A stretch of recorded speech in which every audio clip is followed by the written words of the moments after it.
What's good, gang? Sledge here, and today I ask, do you want to create the ultimate defense in base, all while saving power? Well, you've come to the right place, because today we're showcasing the Protected Auto Turret Defense System. This circuit will automatically open doors all while turning on turrets for base defense when enemies are close by, hiding the ongoing noise of running turrets as well as saving you power. Before we jump in, consider smacking that subscribe button if you enjoy the content. Now, let's get moving. Here's what you'll need: an equal amount of auto turrets, doors, door controllers, and locks, a splitter for each set of 3 turrets, an HBHF sensor, an AND switch, and 2 branches. Consider having enough power to run 11 power per turret door system, as well as an additional 2 power to run the HBHF sensor. To note, you may need to make a few of these circuits to protect the range of certain angles and distances that only one HBHF can't always provide, so keep this in mind. Here's the layout of this circuit. Notice I'm using 3 turrets in this example. Place all turrets behind doors, while also placing a door controller and a lock on each door.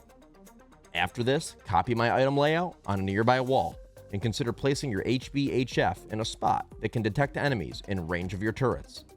It's a super easy layout, but feel free to pause the video to copy this setup. Lastly, set your HBHF to unauthorized players only, as well as setting your right branch to 10 plus 1 power per turret you have. So for me, this will be 33 power. And finally, your left branch can stay at the default of 2 power. Moving on to wiring. First, run power to the left branch's power in. On your left branch out, wire this to the power in of the HBHF sensor. Then the power out of the sensor in either input of the AND switch.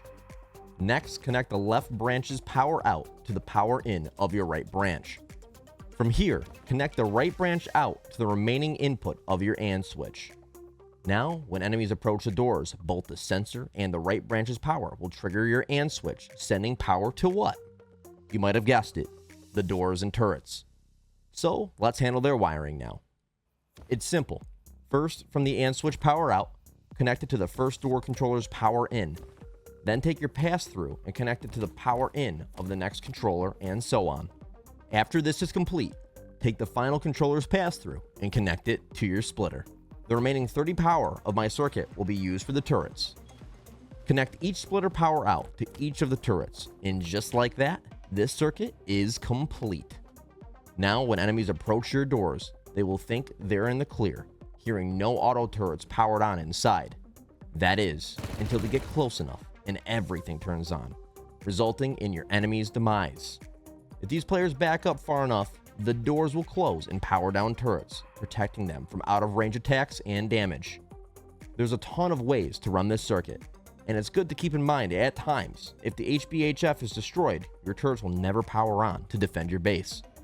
So, set this up strategically to your needs. Overall, this is a great circuit for most, although there's other methods you might find more convenient. I hope you enjoyed the vid and learned something today. Definitely hit the subscribe button and like the video if you could. Now, click off this video and try the circuit out for yourself.